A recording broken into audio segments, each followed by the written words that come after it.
엄마, 정말 이러시면 저도 난처해요. 문 안쪽에서 들려오는 딸의 목소리는 날카로웠다.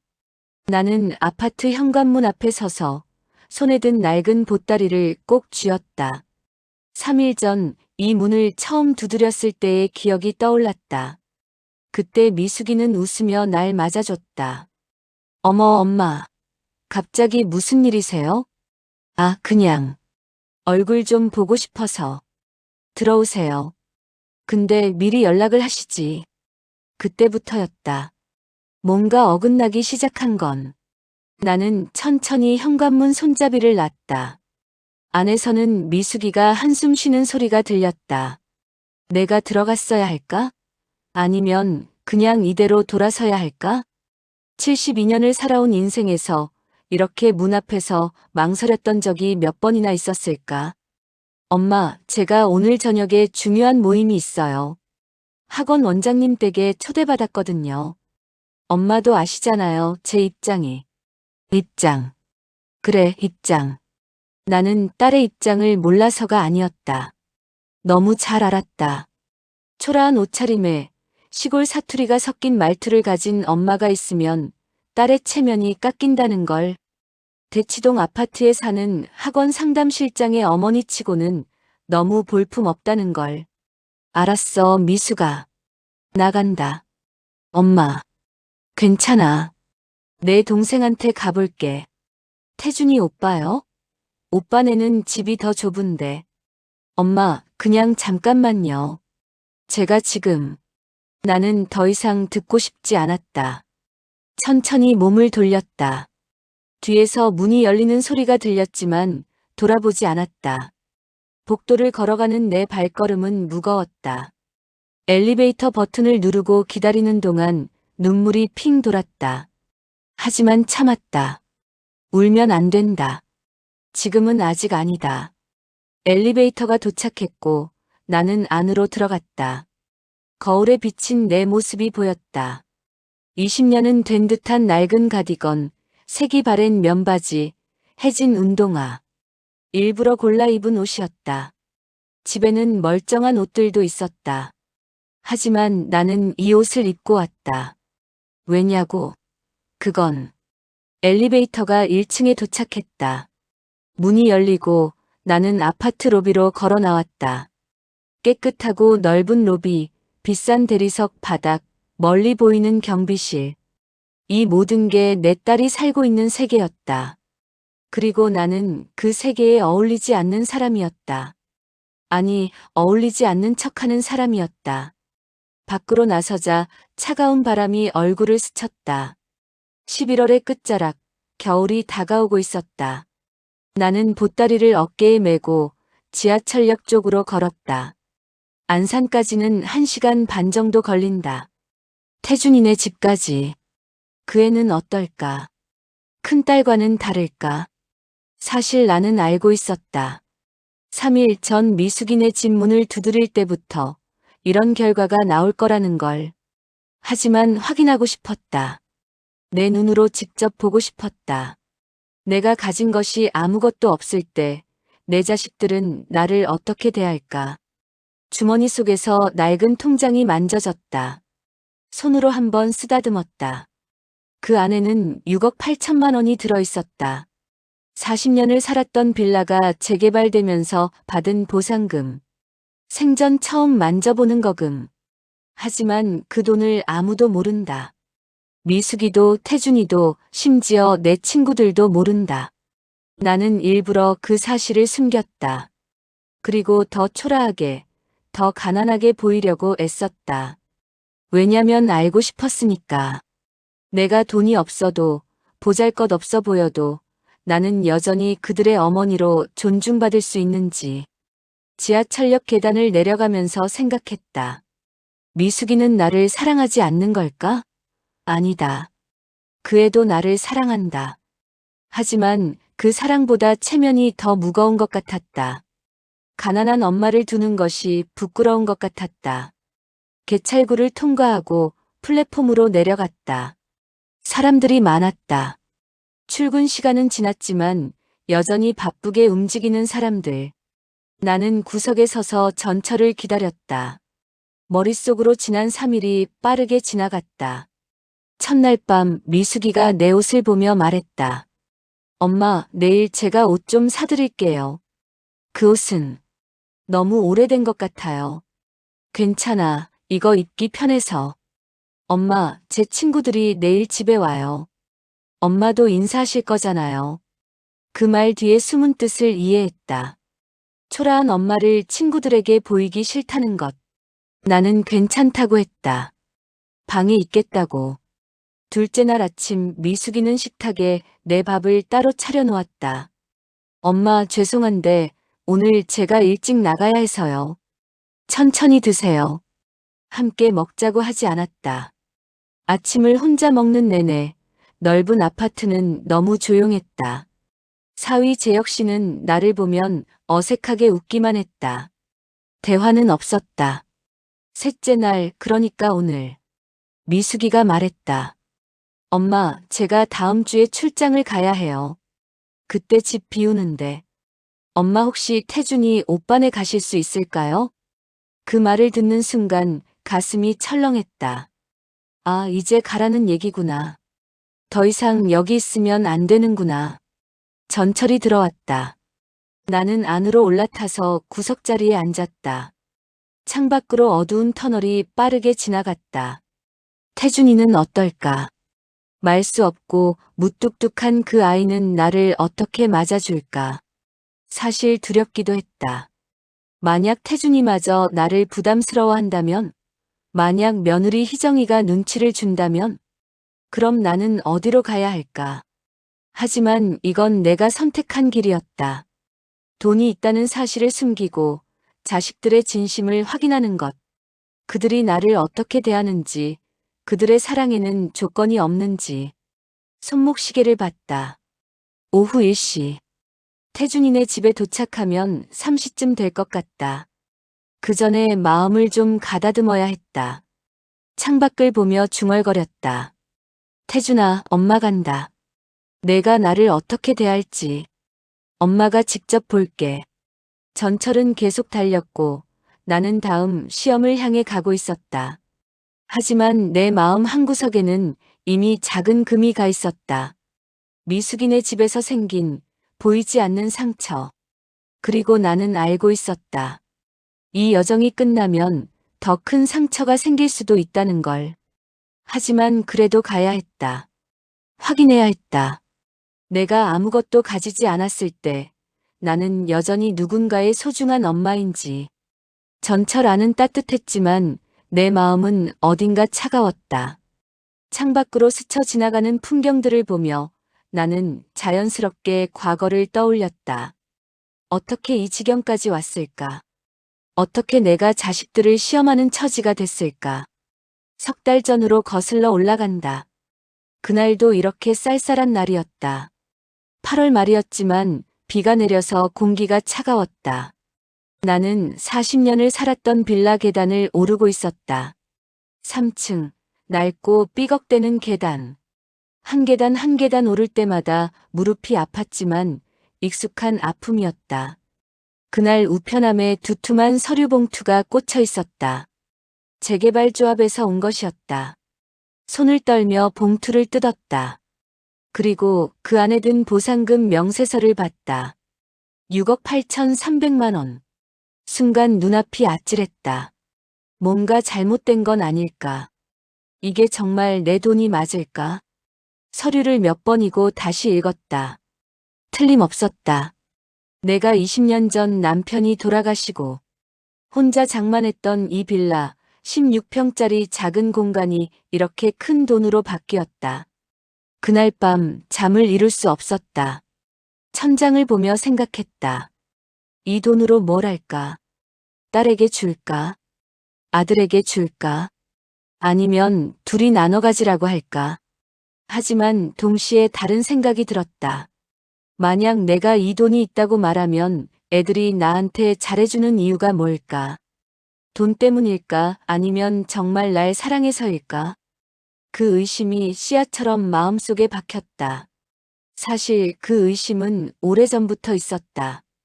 몇 년 전 추석 때였다. 미숙이네 집에 갔을 때 우연히 사위 재혁 씨가 미숙이한테 하는 말을 들었다. 당신 엄마 모시고 사는 건 좀 힘들 것 같은데. 알아요. 그래서 제가 오빠한테 얘기해 봐야 할 것 같아요. 우리 집은 좁잖아. 엄마 방도 없고. 그 대화를 듣는 순간 가슴이 철렁 내려앉았다. 나는 부담이구나. 딸에게조차 나는 짐이구나. 그 후로 나는 자주 찾아가지 않았다. 명절에만 갔다. 그리고 갈 때마다 뭔가 선물을 사들고 갔다. 빈손으로 가면 안 될 것 같았다. 내가 베풀어야 환영받을 것 같았다. 그런데 이제 정말로 돈이 생겼다. 거금이 생겼다. 이걸 미숙이한테 말하면 아마 당장 달려와서 잘해줄 것이다. 엄마, 우리 집에서 사세요. 제가 모실게요. 그렇게 말할 것이다. 하지만 그게 진심일까? 돈이 없어도 그랬을까? 나는 알고 싶었다. 그래서 결정했다. 일단 돈이 있다는 사실을 숨기자. 그리고 더 가난하게, 더 초라하게 보이자. 그 상태로 자식들을 찾아가자. 그들이 나를 어떻게 대하는지 직접 눈으로 보자. 그게 이 실험의 시작이었다. 다음 날부터 준비를 시작했다. 일단 옷부터 골랐다. 오래전에 봉제 공장에서 일할 때 입던 낡은 옷들을 꺼냈다. 색이 바랜 점퍼, 해진 바지, 밑창이 다른 운동화. 이런 옷을 입으면 누가 봐도 가난해 보일 것이다. 그리고 행동도 바꿨다. 평소엔 대중교통비도 아깝지 않게 썼는데 일부러 아끼는 척했다. 외식도 줄였다. 친구들 만나도 커피값 낼 때 한참 망설이는 척했다. 야, 순떡아, 무슨 일 있어? 요새 돈 아껴 쓰네. 아, 그냥. 나이 들면 쓸 데가 많아서. 친구들은 걱정했지만 나는 대수롭지 않게 넘겼다. 이건 연기였다. 내 진짜 모습을 숨기고 가난한 노인을 연기하는 것. 그렇게 한 달을 보내고 9월 말에 미숙이에게 전화했다. 미숙아, 엄마가 요새 좀 외로워서 며칠만 너희 집에 가 있어도 될까? 어머, 엄마. 갑자기요? 무슨 일 있으세요? 아니야. 그냥 얼굴 보고 싶어서. 그럼 다음 주에 오세요. 제가 방 좀 정리할게요. 전화를 끊고 나서 가슴이 두근거렸다. 떨리기도 하고 무섭기도 했다. 만약 미숙이가 나를 차갑게 대한다면 그럼 난 어떻게 해야 할까? 하지만 동시에 이런 생각도 들었다. 만약 그 애가 날 잘 대해준다면, 돈이 없는데도 날 진심으로 환영해준다면, 그럼 이 모든 의심이 기우였던 거고, 난 마음 놓고 미숙이한테 돈 이야기를 할 수 있을 것이다. 그렇게 기대하며 미숙이네 집으로 갔다. 3일 전에. 그리고 결과는 실망이었다. 전철이 한 정거장을 지나갔다. 안내방송이 흘러나왔다. 다음은 안산역입니다. 이제 얼마 남지 않았다. 나는 보따리를 무릎 위에 올려놓고 손으로 한번 쓰다듬었다. 안에는 옷 몇 벌과 세면도구밖에 없었다. 하지만 주머니 속 통장에는 6억이 넘는 돈이 들어있었다. 이 아이러니. 문득 이런 생각이 들었다. 내가 너무 심한 걸까? 자식들을 이렇게 시험하는 게 옳은 일일까? 그냥 솔직하게 말하는 게 나았을까? 하지만 고개를 저었다. 아니야. 나는 알아야 해. 내가 아무것도 없을 때도 나는 그들에게 소중한 엄마인지. 그게 부모로서 마지막 자존심이야. 72년을 살았다. 22살에 결혼했고, 24살에 미숙이를 낳았고, 27에 태준이를 낳았다. 남편은 태준이가 중학교 들어갈 때 심장마비로 갑자기 세상을 떠났다. 그때부터 나 혼자 애들을 키웠다. 봉제 공장에서 일했다. 하루 10시간, 12시간씩 재봉틀 앞에 앉아 있었다. 손가락에 바늘이 찔려도 허리가 끊어지게 아파도 참았다. 애들 학원비 내야 하니까. 애들 밥 먹여야 하니까. 미숙이는 공부를 잘했다. 대학도 좋은 데 갔다. 졸업하고 학원에 취직했고 지금은 상담실장까지 올라갔다. 좋은 남자 만나서 결혼도 했다. 대치동 아파트에 산다. 나름 성공한 인생이다. 태준이는 공부보다 손재주가 좋았다. 고등학교 졸업하고 철물점에서 일을 배웠다. 몇 년 전에 작은 철물점을 차렸다. 돈을 많이 버는 건 아니지만 성실하게 일한다. 착한 여자 만나서 결혼했다. 안산의 작은 빌라에 산다. 두 아이 모두 내 자랑이었다. 하지만 언젠가부터 느꼈다. 내가 그들에게 짐이 되고 있다는 걸. 특히 미숙이한테. 명절 때 미숙이네 집에 가면 사위가 어색해했다. 손주들은 할머니보다 학원 가는 게 더 중요해 보였다. 미숙이는 나한테 잘해주려고 애쓰는데 그 애씀이 오히려 더 마음 아팠다. 반면 태준이는 말이 없었다. 그냥 묵묵히 밥을 차려주고 내 방을 내주고 아무 말도 하지 않았다. 며느리 희정이도 마찬가지였다. 불평하지 않았다. 그래서 이번엔 태준이를 먼저 찾아갈까도 생각했다. 하지만 미숙이부터 가보고 싶었다. 왜냐면 미숙이가 더 걱정됐으니까. 그 애가 나를 어떻게 대할지 정말 궁금했으니까. 그리고 이제 알았다. 미숙이는 나를 사랑하지만 그 사랑에는 조건이 있었다. 체면이라는 조건. 내가 그 애의 삶에 방해가 되지 않아야 한다는 조건. 전철이 속도를 줄였다. 안산역에 거의 다 왔다. 나는 자리에서 일어나 출입문 쪽으로 갔다. 보따리를 어깨에 메고 손잡이를 잡았다. 이제 태준이다. 말없고 무뚝뚝한 아들. 그 애는 나를 어떻게 대할까? 미숙이처럼 거리를 둘까 아니면 다를까? 나는 알 것이다. 곧 전철이 멈췄고 문이 열렸다. 나는 밖으로 나섰다. 안산역 플랫폼, 사람들이 바쁘게 움직였다. 나는 그 사이를 천천히 걸어 계단으로 향했다. 그리고 그때 문득 이런 생각이 들었다. 만약 태준이마저 나를 부담스러워한다면, 그럼 나는 정말로 혼자인 거야. 가슴이 먹먹해졌다. 하지만 계단을 오르기 시작했다. 한 계단, 한 계단. 내 인생의 마지막 시험을 향해서. 미숙이네 집에서의 3일은 길었다. 아니, 정확히는 짧은 시간이었지만 무겁게 느껴졌다고 해야 맞을 것이다. 첫날, 미숙이네 아파트는 깨끗했다. 32평, 거실이 넓고 방이 3개였다.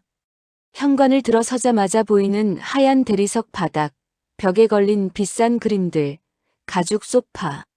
모든 게 반짝였다. 어서 오세요, 엄마. 미숙이가 웃으며 나를 맞았다. 하지만 그 웃음 뒤에 뭔가 어색함이 있었다. 나는 현관에서 신발을 벗으며 물었다. 재혁이는? 아, 오빠는 아직 회사예요. 늦게 온대요. 그래. 애들은? 준서는 학원 가고 지민이는 친구 집에서 놀고 있어요. 저녁에 올 거예요. 거실로 들어갔다. 소파에 앉으려는데 미숙이가 재빨리 말했다. 엄마, 잠깐만요. 제가 방석 깔아드릴게요. 아, 괜찮아. 아니에요. 소파가 새 거라서. 좀 조심해야 해요.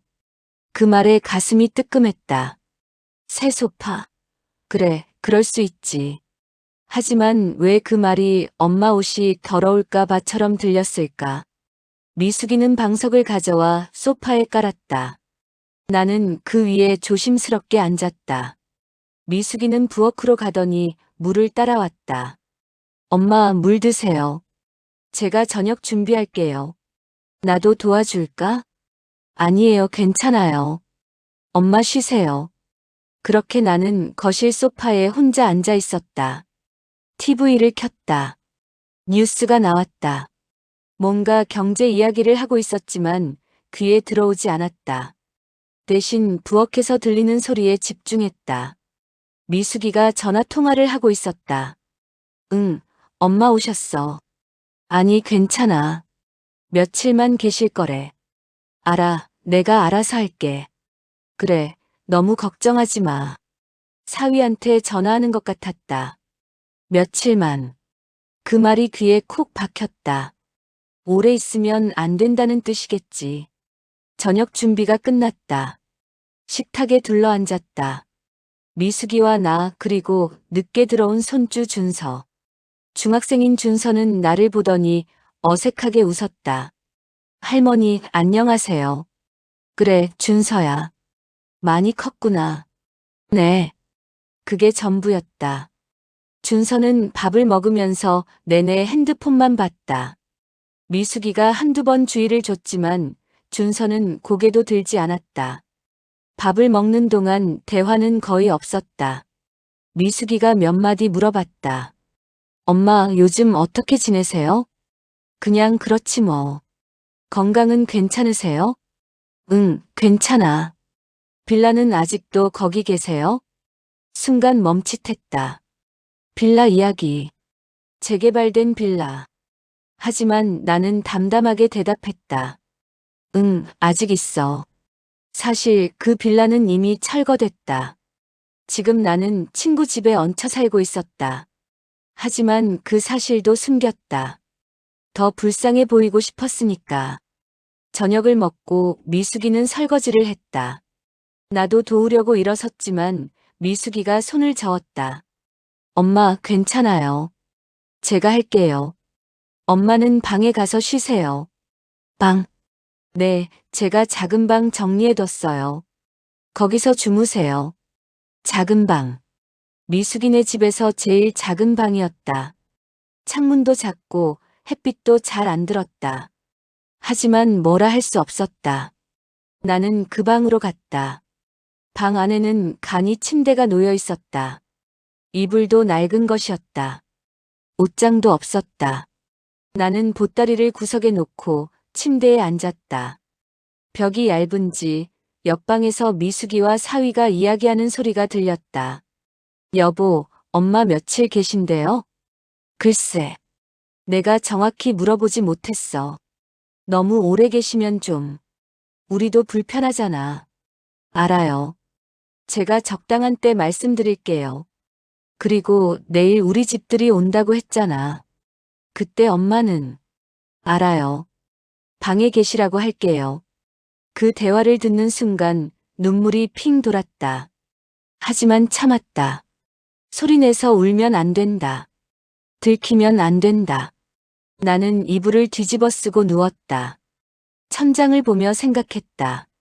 미숙이는 나를 사랑하지만 동시에 부끄러워하는구나.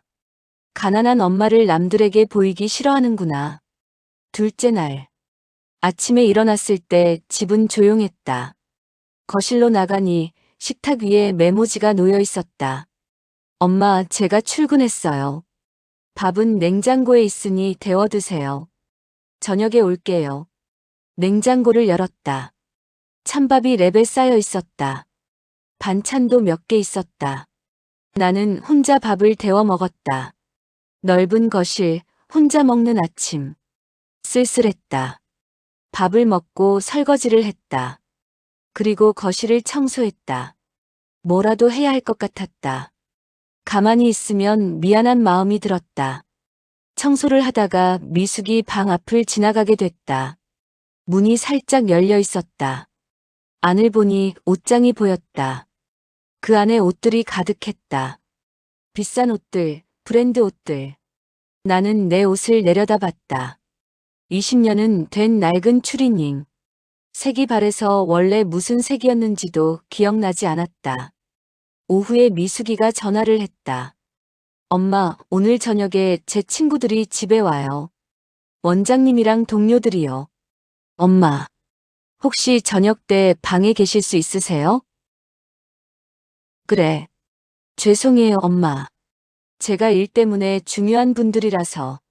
다음에 제대로 인사드릴게요. 전화를 끊고 나서 한참을 멍하니 앉아 있었다. 방에 있으라고. 사람들 앞에 나오지 말라고. 그 말이 이렇게 아플 줄 몰랐다. 저녁이 됐다. 현관에서 초인종 소리가 들렸다. 사람들이 오는 소리, 웃음소리. 나는 방문을 닫았다. 그리고 침대에 앉아서 귀를 막았다. 하지만 소리는 들렸다. 미숙이의 밝은 목소리, 손님들의 웃음소리, 와인잔 부딪히는 소리. 그들은 즐거워 보였다. 나는 그 시간 동안 방에서 혼자 라면을 끓여 먹었다. 미숙이가 슬그머니 가져다 준 냄비와 라면 봉지로. 셋째 날. 아침에 미숙이가 말했다. 엄마, 제가 다음 주에 출장을 가요. 부산으로 3일 정도요. 그래, 고생이네. 그래서, 엄마, 그때 집 비우는데, 혹시 태준이 오빠네 가실 수 있을까요? 오빠네도 엄마 보고 싶어 할 것 같은데. 그 말을 듣는 순간 알았다. 이제 가라는 얘기구나. 그래, 알았어. 미안해요, 엄마. 제가 집을 비우는데 엄마 혼자 계시면. 괜찮아. 나도 태준이 보고 싶었어. 거짓말이었다. 보고 싶었던 건 맞지만 이렇게 쫓겨나듯 가고 싶진 않았다. 그날 오후 나는 보따리를 쌌다. 미숙이는 미안하다는 말을 몇 번이고 했다. 엄마 정말 죄송해요. 제가 형편이. 괜찮아 미숙아. 엄마가 이해해. 하지만 이해하지 못했다. 32평 아파트에 방이 3개나 있는데 왜 엄마가 며칠 더 있는 게 불편한 걸까? 왜 엄마를 친구들한테 숨겨야 하는 걸까? 현관문을 나서면서 뒤돌아봤다. 미숙이가 문틈에 서서 나를 보고 있었다. 미안한 표정이었다. 엄마 조심히 가세요. 오빠네 가시면 연락 주세요. 그래. 사랑해요 엄마. 그 말을 듣는 순간 가슴이 아렸다. 사랑한다고 말하지만 행동은 그렇지 않았다. 사랑한다고 말하지만 나를 부끄러워했다. 엘리베이터를 타고 내려가면서 생각했다. 미숙이는 나를 사랑한다.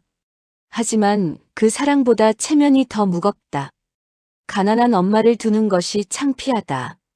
그게 미숙이의 진심이다. 그리고 나는 확인했다. 내가 돈이 없을 때 나는 딸에게조차 환영받지 못한다는 것을.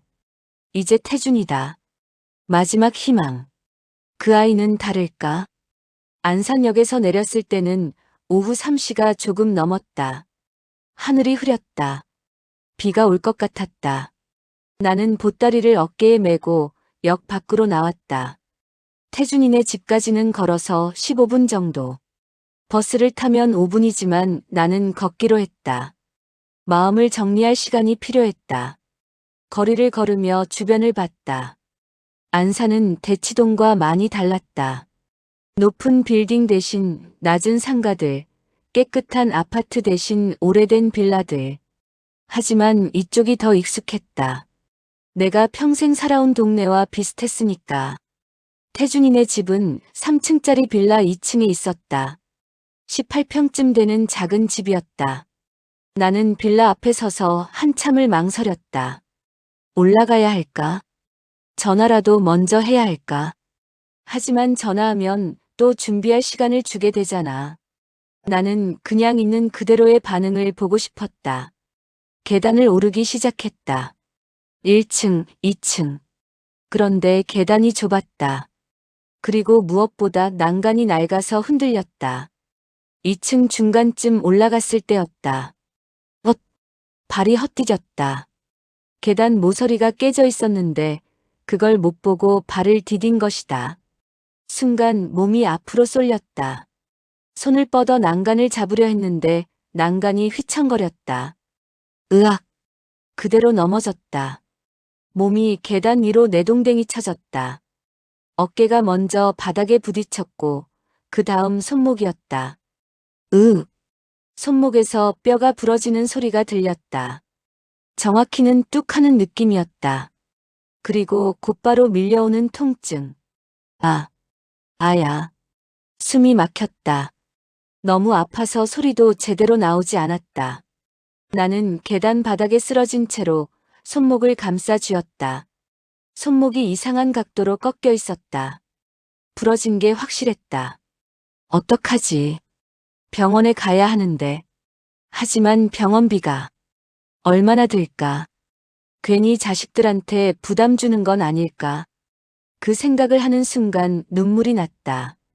아픈 것도 아픈 거지만 내가 이렇게 무력하다는 게 더 슬펐다.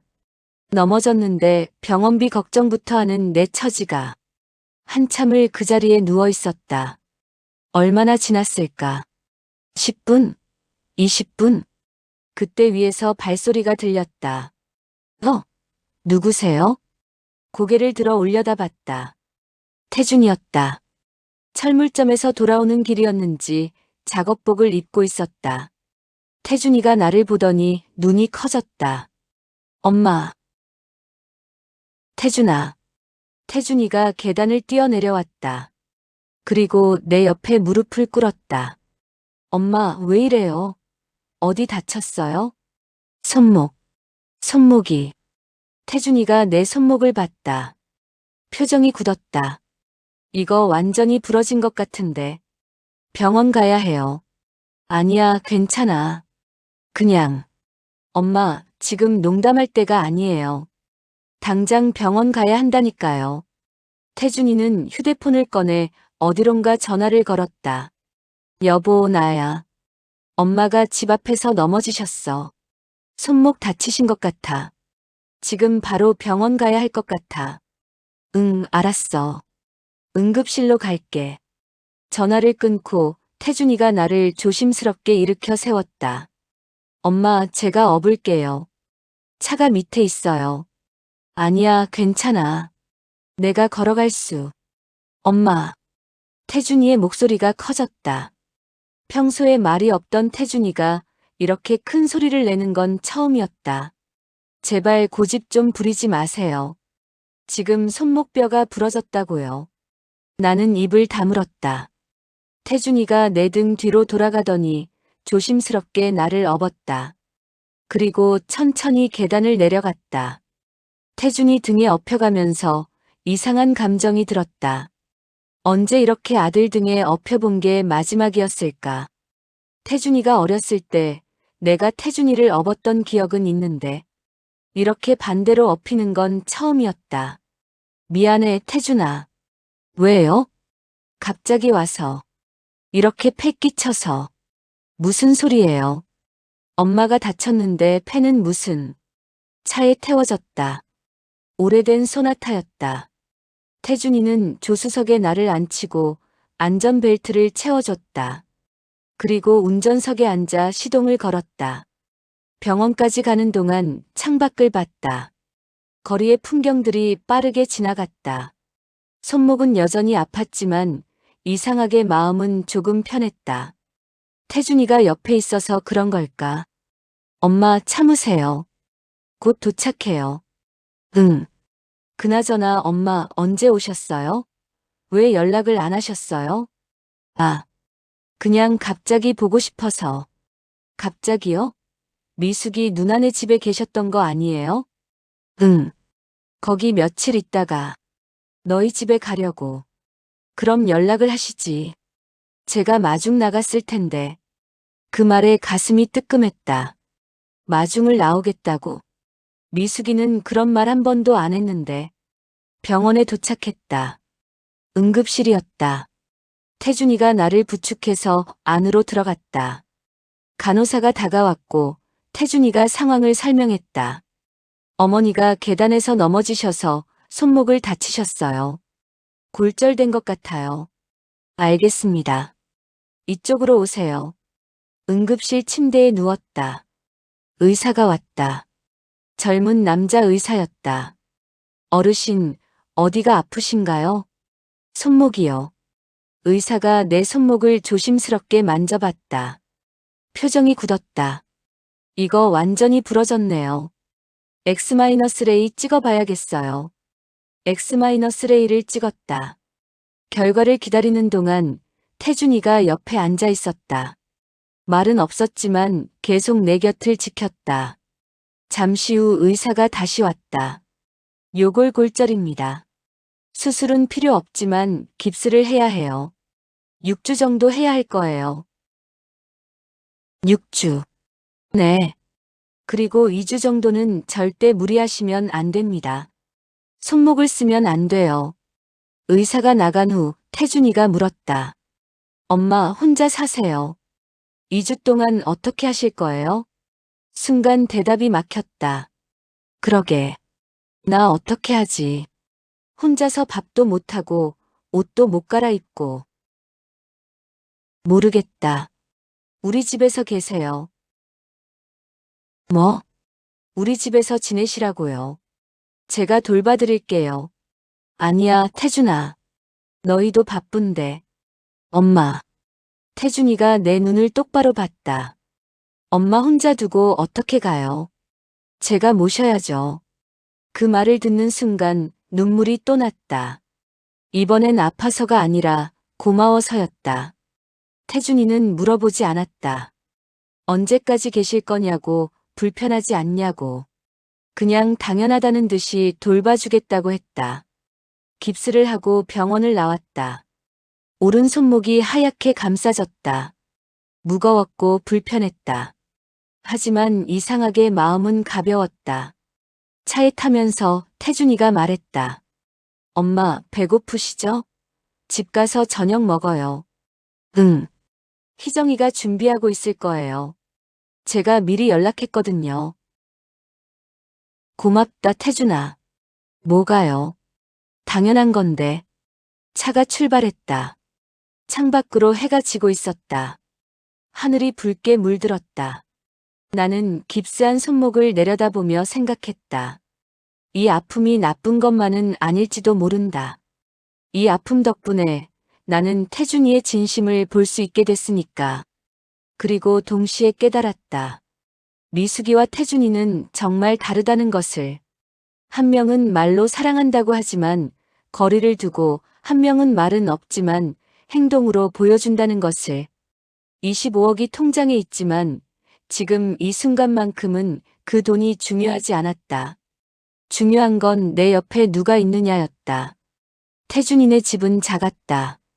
현관을 들어서자마자 거실이 보였고 거실 옆에 방 2개가 붙어 있었다. 부엌은 거실 한쪽 구석에 있었고 화장실은 좁았다. 하지만 깨끗했다. 미숙이네처럼 비싼 가구는 없었지만 정돈되어 있었다. 벽에는 가족 사진이 몇 장 걸려 있었다. 태준이와 희정이, 그리고 어린 딸의 사진. 어머님. 부엌에서 희정이가 나왔다. 앞치마를 두르고 있었다. 어머니, 많이 놀라셨죠? 괜찮으세요? 응, 괜찮아. 어머, 손목. 깁스까지 하셨네요. 많이 아프시겠어요. 희정이는 나를 안방으로 안내했다. 어머니, 여기서 주무세요. 제가 이불 깔아뒀어요. 아니야, 여기는 너희 방 아니니? 나는 작은 방에서. 작은 방은 소의 방이에요. 어머니가 여기 주무셔야죠. 그럼 너희는? 저희는 거실에서 잘게요. 괜찮아요. 안 돼. 내가 거실에서. 어머니. 태준이가 끼어들었다. 엄마는 손목 다치셨잖아요. 불편하게 주무시면 안 돼요. 그냥 여기서 주무세요. 더 이상 뭐라 할 수 없었다. 나는 안방으로 들어갔다. 방은 작았지만 따뜻했다. 이불이 포근하게 깔려 있었고 베개도 새 것 같았다. 희정이가 물을 가져다 줬다. 어머니, 일단 좀 쉬세요. 제가 저녁 준비 다 했으니까 곧 먹을 수 있어요. 고맙구나, 희정아. 에이, 뭐가요? 당연한 건데요. 희정이가 나가고 나는 방 안을 둘러봤다. 작은 옷장, 화장대, 그리고 벽에 걸린 달력. 평범한 부부의 방이었다. 이들이 이 방을 내게 내주고 거실에서 잔다니. 미안했다. 하지만 동시에 고마웠다. 불평 한마디 없이 당연하다는 듯이 나를 받아주는 게. 저녁 식사 시간이 됐다. 작은 식탁에 4명이 둘러앉았다. 태준이, 희정이, 초등학생 손녀 소혜, 그리고 나. 소희가 나를 보고 환하게 웃었다. 할머니, 오셨어요? 그래, 소희야. 컸네. 네. 할머니, 손목 어떻게 하신 거예요? 아, 계단에서 넘어졌어. 아파요? 응, 좀. 그럼 제가 할머니 도와드릴게요. 밥 먹을 때도 제가 도와드릴까요? 그 말에 웃음이 났다. 어린 소희가 어찌나 순수하게 말하는지. 괜찮아, 소희야. 할머니 혼자 먹을 수 있어. 하지만 실제로는 힘들었다. 오른손에 깁스를 했는데 나는 오른손잡이였다. 왼손으로 젓가락질을 하려니 어색했다. 밥알이 자꾸 떨어졌다. 희정이가 눈치를 챘다. 어머니, 제가 떠드릴까요? 아니야, 괜찮아. 아니에요. 제가 해드릴게요. 희정이는 일어나서 내 옆에 앉았다. 그리고 숟가락으로 밥을 떠서 내 입에 넣어줬다. 자, 어머니. 아마이너스. 고맙다. 에이, 이게 뭐라고요? 그렇게 희정이가 밥을 떠먹여줬다. 72년을 살면서 이렇게 누군가한테 밥을 떠먹은 적이 언제였을까? 어렸을 때 어머니한테 이후로는 처음이었다. 부끄럽기도 했지만 동시에 뭉클했다. 며느리가 시어머니한테 밥을 떠먹여준다. 이게 쉬운 일이 아니잖아. 밥을 먹는 동안 태준이가 말했다. 엄마, 내일 제가 휴무예요. 그래서 집에 있을게요. 무슨 소리야? 가게 열어야지. 하루 쉬면 어때요? 엄마가 더 중요하지. 안 돼. 손님들 기다리는데. 엄마. 태준이가 내 눈을 봤다. 엄마가 편찮으신데 제가 일을 하러 가면 제 마음이 편할 것 같아요? 그 말에 더 이상 할 말이 없었다. 태준이는 정말로 일을 쉬고 집에 있을 생각이었다. 저녁을 먹고 희정이는 설거지를 했다. 나도 도우려고 했지만 희정이가 안 된다고 했다. 어머니, 손목 쓰면 안 돼요. 그냥 쉬세요. 나도 뭐라도 해야 할 텐데. 어머니, 제 말 좀 들어주세요. 어머니가 편히 쉬시는 게 저희한테 제일 도움이 되는 거예요. 나는 거실 소파에 앉았다. TV를 켰다. 드라마가 나왔다. 화면을 보면서도 귀는 부엌 쪽으로 가 있었다. 희정이와 태준이가 작은 목소리로 이야기하고 있었다. 여보, 어머니 상태가 안 좋으시네. 응. 많이 쇠신 것 같아. 2주 동안 제대로 돌봐드려야겠어. 당연하지. 우리가 해야지. 그 대화를 들으며 생각했다. 이들은 나를 부담스러워하지 않는다. 오히려 당연하다고 생각한다. 엄마를 돌보는 게 자식의 도리라고. 밤이 됐다. 소희는 자기 방으로 들어갔고 나도 안방으로 들어갔다. 이불을 덮고 누우니 온몸이 아팠다. 손목도 아프고 넘어질 때 부딪힌 어깨도 아프고. 하지만 마음은 편했다. 미숙이네 집에서 느꼈던 그 불편함, 눈치, 거리감. 그런 게 여기는 없었다. 한밤중에 깼다. 화장실이 가고 싶었다. 조심스럽게 일어나서 방문을 열었다.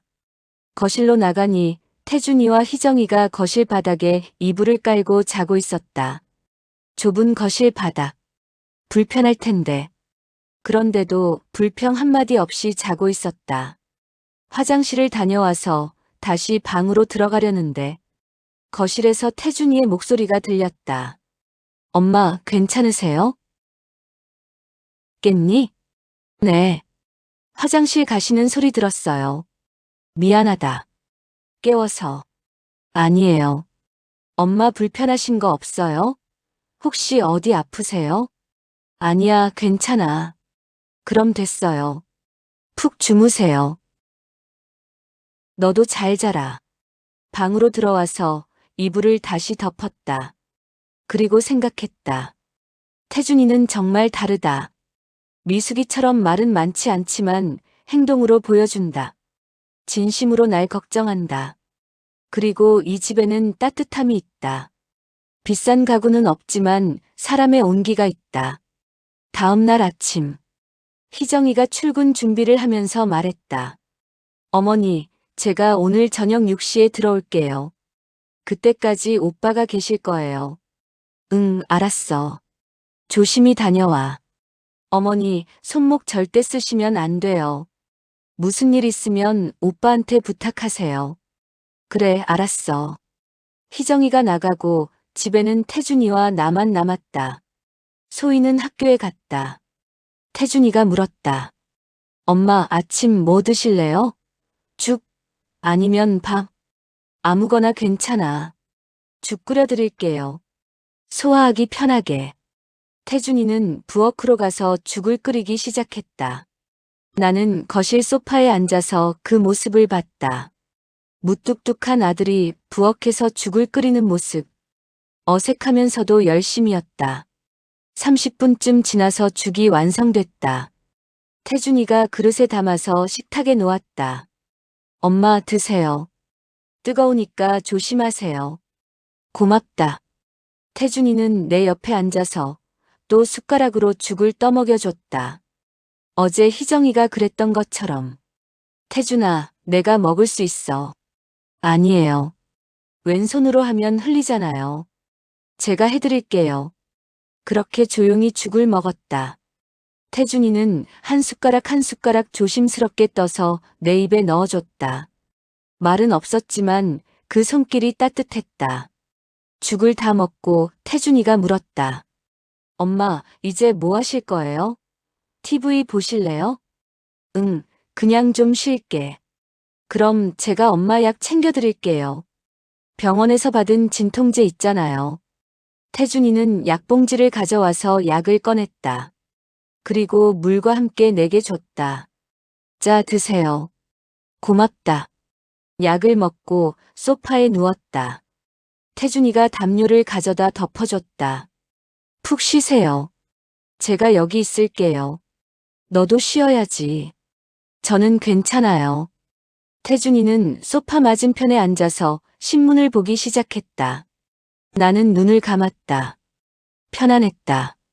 안심이 됐다. 태준이가 옆에 있다는 것만으로도. 그렇게 며칠이 지났다. 태준이는 가게를 이틀 쉬고 그 다음부터는 오전에만 가게를 열고 점심때 집에 왔다.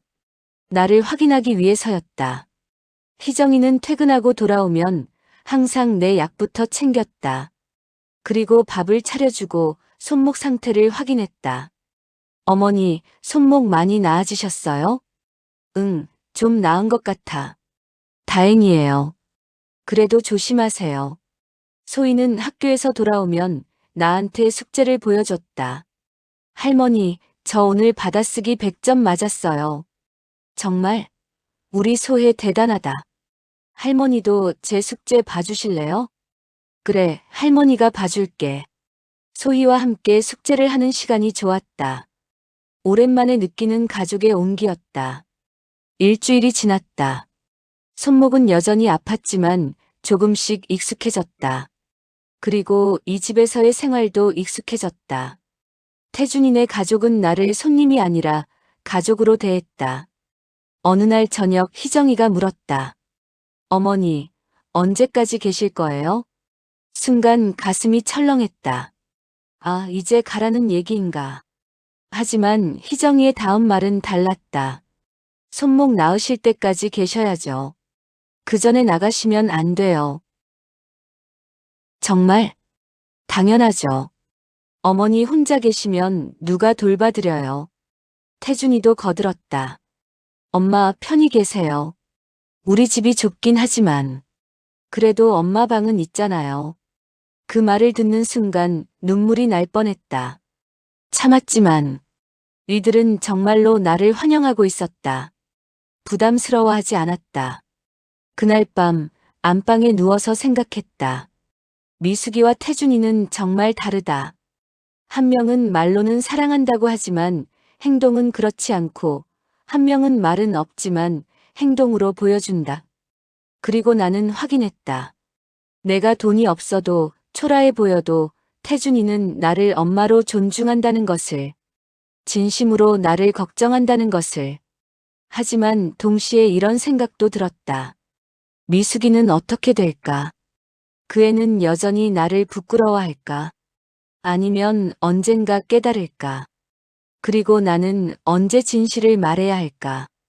25억이 통장에 있다는 사실을. 그걸 알면 이들은 어떻게 반응할까? 그건 아직 모르겠다. 하지만 한 가지는 확실했다. 태준이의 진심은 돈과 관계없이 진짜라는 것. 2주가 지났다. 손목은 많이 나아졌다. 아직 깁스를 하고 있었지만 통증은 많이 줄었다. 희정이의 정성스러운 간호 덕분이었다. 그날은 토요일이었다. 태준이는 가게를 쉬고 집에 있었고 희정이도 휴무였다. 소희는 친구 집에 놀러 갔다. 점심을 먹고 있을 때 초인종이 울렸다. 누구지? 태준이가 인터폰을 확인했다. 누나네요. 미숙이. 가슴이 철렁했다. 미숙이가 왜 여기에? 연락도 없이? 태준이가 문을 열었다. 미숙이가 들어왔다. 손에는 과일 바구니를 들고 있었다. 오빠 안녕. 응, 들어와. 미숙이는 거실로 들어와서 나를 봤다. 그리고 표정이 굳었다. 엄마. 손목이. 아, 이거. 계단에서 넘어져서. 어머, 언제요? 왜 말씀 안 하셨어요? 그냥. 별일 아니야.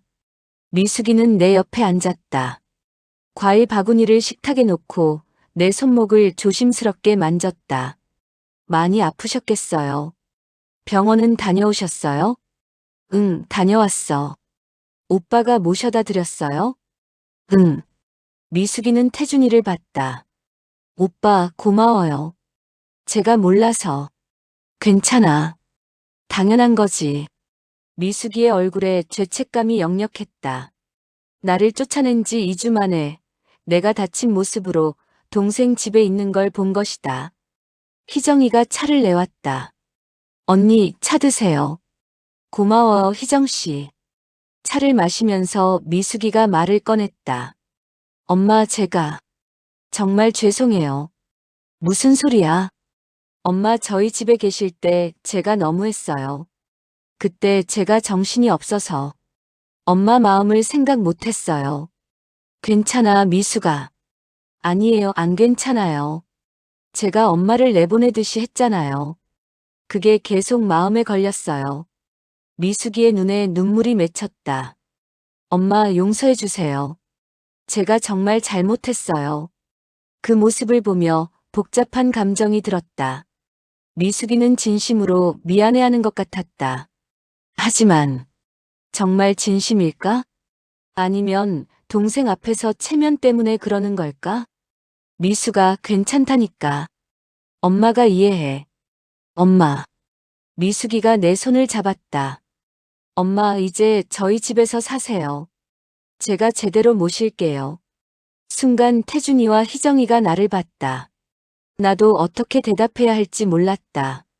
미숙아, 그건. 엄마, 제가 방도 제대로 준비할게요. 이번엔 큰 방 드릴게요. 그리고 엄마 옷도 새로 사드리고 뭐든지 다 해드릴게요. 그 말을 들으며 생각했다. 미숙이는 여전히 모르고 있구나. 내가 원하는 게 큰 방이나 새 옷이 아니라는 걸. 내가 원하는 건 존중이라는 걸. 미숙아, 나는. 엄마, 제발요. 한 번만 기회를 주세요. 제가 달라질게요. 태준이가 끼어들었다. 누나, 엄마가 여기 계시는 게 싫은 건 아니지만 너무 급하게 결정하는 거 아니야? 오빠는 좀 빠져줘. 이건 저랑 엄마 일이야. 누나. 태준이의 목소리가 낮아졌다. 엄마 의사가 중요하지 않아? 엄마가 어디서 지내고 싶으신지. 미숙이는 입을 다물었다. 그리고 나를 봤다. 엄마, 어떻게 하실래요? 저희 집에 오실래요? 모든 시선이 내게 쏠렸다. 나는 천천히 입을 열었다. 미숙아, 내 마음은 고맙다. 하지만 나는 아직 여기 있고 싶어. 왜요? 손목이 다 나을 때까지는 태준이가 돌봐주기로 했어. 그리고 여기가 편해. 미숙이의 얼굴이 상했다. 엄마, 저는 안 편하세요? 그게 아니라 제가 엄마한테 잘못한 거 알아요. 그래서 이렇게 찾아온 거잖아요. 근데 엄마는 아직도 절 용서 못 하시는 거예요? 그 말에 가슴이 아렸다. 미숙이는 여전히 모르고 있었다. 내가 화가 나서 그러는 게 아니라 진심을 확인하고 싶어서라는 걸. 미숙아, 엄마는 너한테 화난 게 아니야. 그냥 뭐예요? 시간이 좀 필요해. 시간이요? 얼마나요? 모르겠어. 엄마도 지금 혼란스러워. 미숙이는 입술을 깨물었다. 그리고 한숨을 쉬었다. 알았어요. 엄마가 그러시면 제가 기다릴게요. 미숙이는 일어섰다. 그럼 저는 가볼게요. 엄마, 전화 자주 드릴게요. 그리고 뭐 필요한 거 있으면 언제든지 말씀하세요. 그래, 조심히 가. 미숙이는 현관으로 갔다. 태준이가 배웅했다. 문 앞에서 미숙이가 태준이에게 작은 목소리로 말했다. 오빠, 엄마 잘 부탁해. 그리고 병원비는 내가 낼게. 아니야, 내가 이미 냈어. 그래도 누나, 괜찮아. 이건 내가 할 일이야. 미숙이는 고개를 숙였다. 그리고 나갔다. 문이 닫히고 태준이가 거실로 돌아왔다. 엄마, 괜찮으세요? 응. 누나 말 때문에 기분 나쁘시면 안 돼요. 아니야. 미숙이도 나름 미안해하는 것 같던데. 그래도 좀 이상했어요. 뭐가? 누나가 진짜 엄마를 모시고 싶어서 그러는 건지, 아니면 죄책감 때문에 그러는 건지. 잘 모르겠어요. 태준이의 말에 나도 고개를 끄덕였다. 나도 같은 생각이었으니까. 희정이가 부엌에서 나오며 말했다.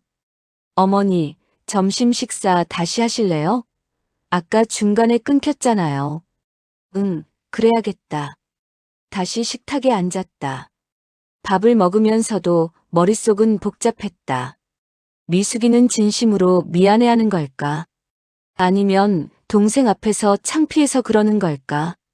정말로 나를 모시고 싶은 걸까? 아니면 세상 사람들 보기에 괜찮은 딸이 되고 싶은 걸까? 그리고 더 중요한 건 내가 25억이 있다는 걸 알면 어떻게 될까? 그때도 지금처럼 미안해할까? 아니면 태도가 또 달라질까? 나는 아직 확신할 수 없었다. 미숙이의 사과가 진짜인지 가짜인지. 그래서 결심했다. 좀 더 지켜보자. 좀 더 시험해보자. 그리고 확실하게 알고 나서 진실을 밝히자. 25억의 비밀은 아직 숨겨둬야 했다. 한 달이 지났다. 손목 깁스를 풀었다. 의사는 잘 나았다고 했다. 이제 일상생활은 할 수 있지만 무거운 걸 들거나 무리하는 건 피하라고 했다. 태준이네 집에서의 생활은 편안했다. 하지만 언제까지 이렇게 있을 수는 없었다. 결정을 내려야 할 때가 왔다. 그동안 미숙이는 일주일에 2~3번 전화를 했다. 엄마, 괜찮으세요? 손목은 좀 나아지셨어요? 응, 많이 나았어. 그럼 이제 저희 집에 오실래요? 아직은. 엄마, 언제까지 오빠네 집에 계실 거예요? 저도 엄마 모시고 싶은데. 미수가, 엄마가 생각 좀 해볼게. 알았어요. 미숙이는 답답해하는 것 같았다. 하지만 나는 아직 확신이 없었다. 미숙이의 마음이 진짜인지. 그러던 어느 날 미숙이가 갑자기 찾아왔다. 이번에는 사위 재혁 씨와 함께였다. 엄마, 저희 왔어요. 어머, 왜 또 왔니?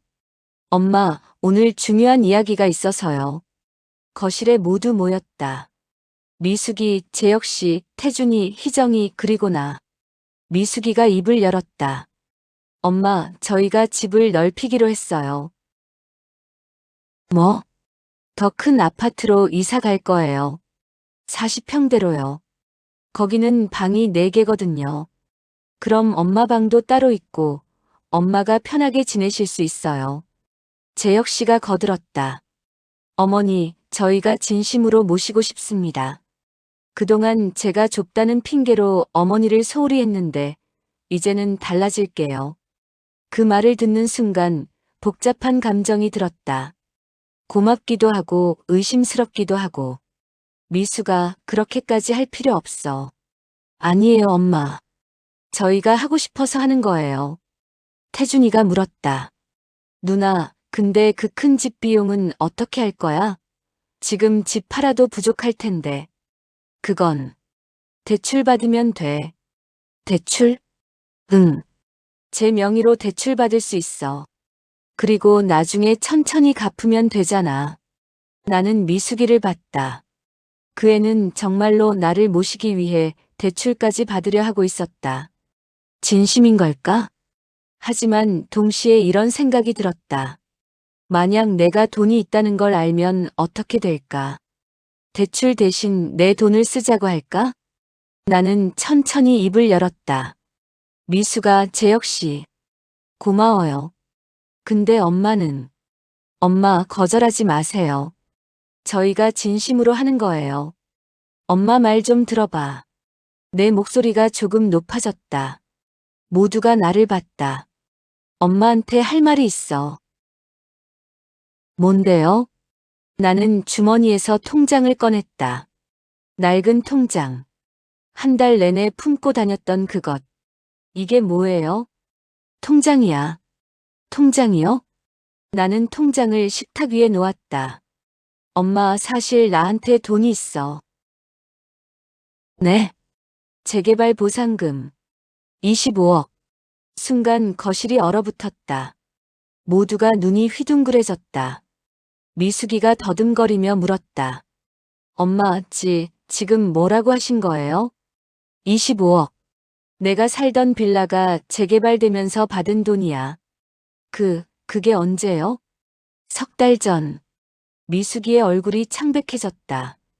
그럼, 그때 저희 집에 오셨을 때도. 응. 그때도 알고 있었어. 그럼 왜 말씀 안 하셨어요? 나는 천천히 대답했다. 확인하고 싶었어. 내가 돈이 없을 때도 너희가 나를 엄마로 존중하는지. 미숙이는 아무 말도 못했다. 입만 벙긋거릴 뿐이었다. 제 역시도 당황한 표정이었다. 어머니. 그러시면. 태준이가 나를 봤다. 엄마, 그럼 그동안. 응. 나는 일부러 가난하게 보이려고 했어. 낡은 옷 입고 돈 없는 척하고. 그리고 너희한테 가서 어떻게 반응하는지 봤어. 희정이도 놀란 표정이었다. 어머니. 나는 미숙이를 똑바로 봤다.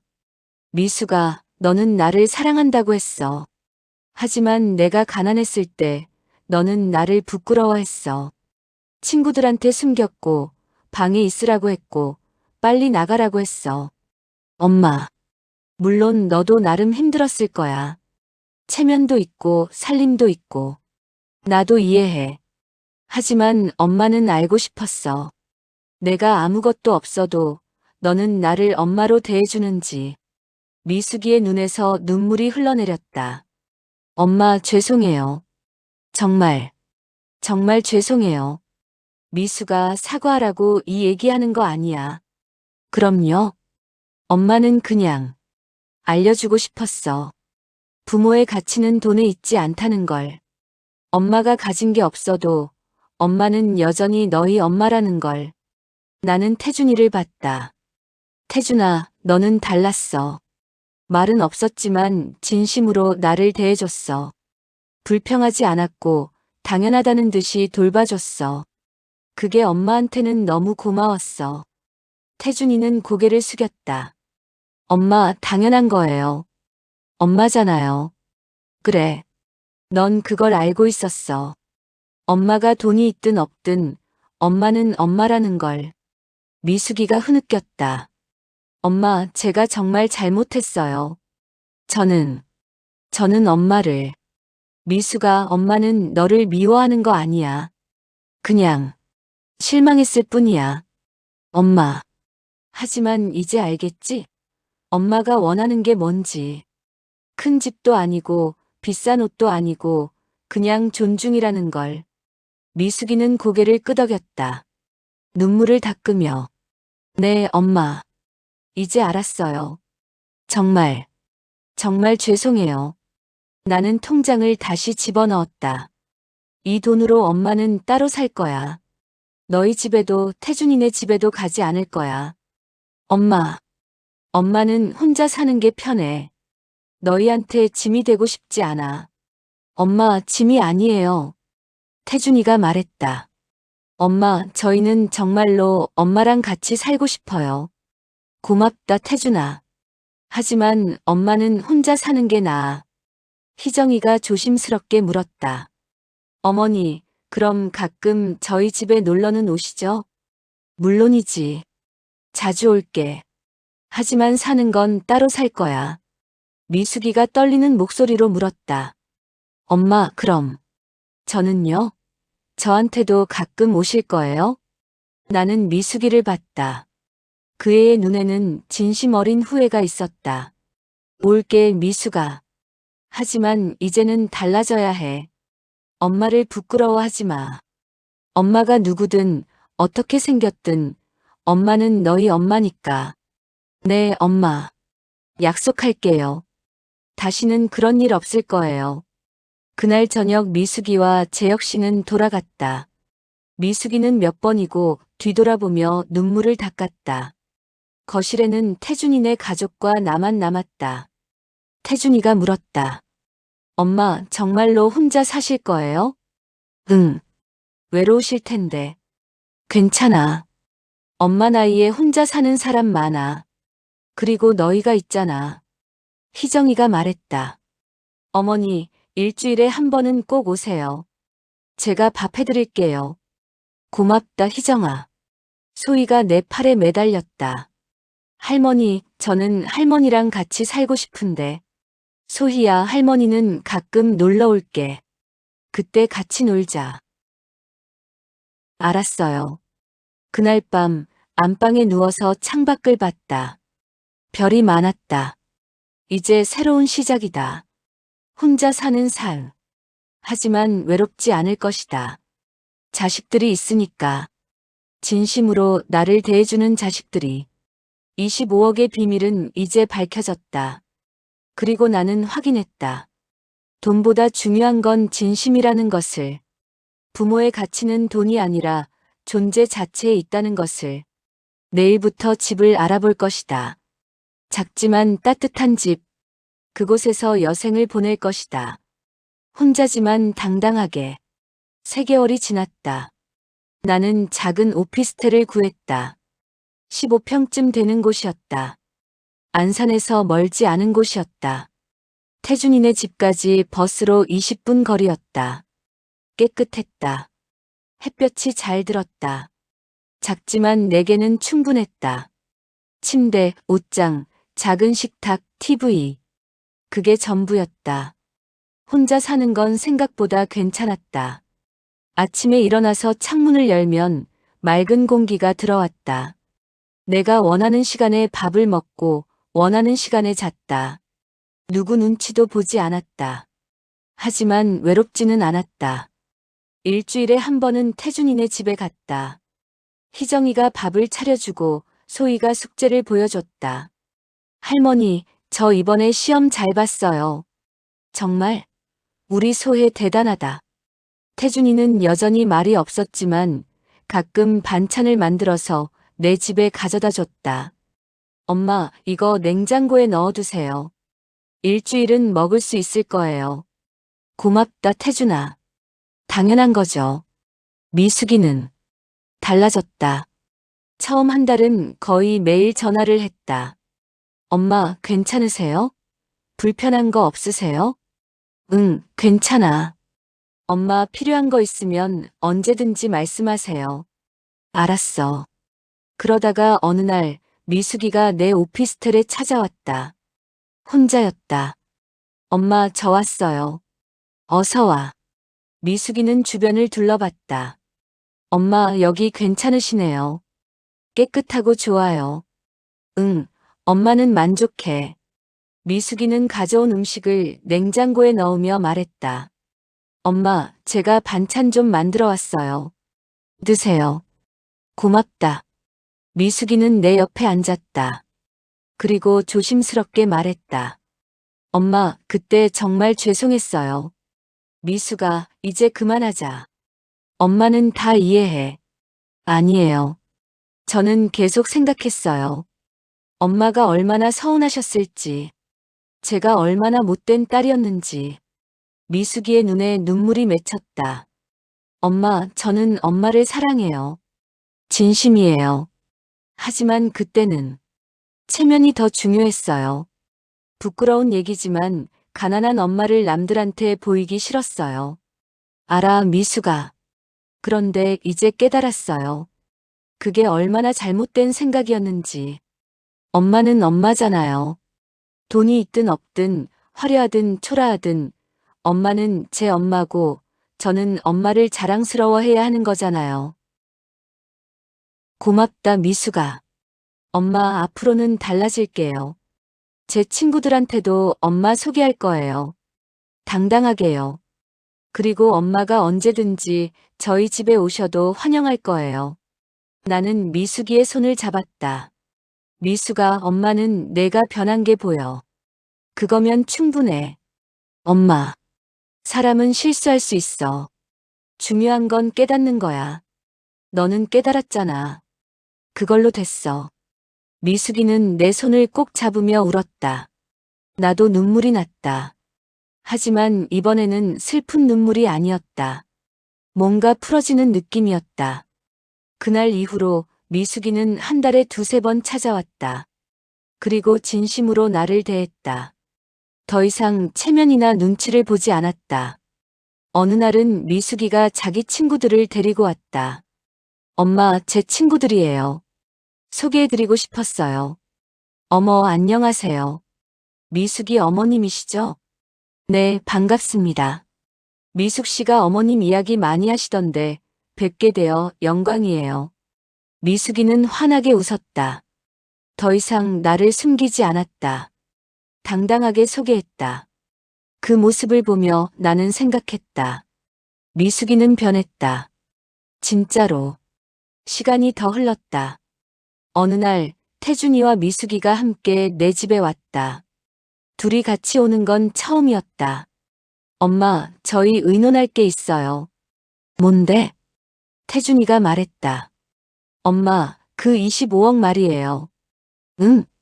엄마 혼자 관리하시기 힘드실 것 같아서요. 저희가 도와드리고 싶어요. 미숙이가 거들었다. 엄마, 좋은 은행 상품도 있고 투자 상담도 받으시면 좋을 것 같아요. 그냥 통장에만 두시면 이자도 거의 없잖아요. 나는 두 자식을 번갈아 봤다. 너희가 엄마 돈 걱정해 주는 거야? 당연하죠. 엄마 돈인데. 하지만 엄마는 지금도 충분해. 이 집 사는데 얼마 안 들었고 생활비도 많이 안 들어. 그래도 엄마 나중을 생각하셔야죠. 병원비도 필요하고. 나는 웃었다. 고맙다, 얘들아. 엄마가 알아서 할 테니 걱정 마. 엄마. 하지만 한 가지는 해줄 수 있어. 뭐예요? 너희 둘한테 각각 5억씩 줄게.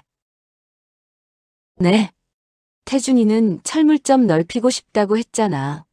미숙이는 큰 집 이사 가려고 대출 받으려 했고. 이제 그럴 필요 없어. 엄마가 줄게. 엄마, 그건 안 돼요.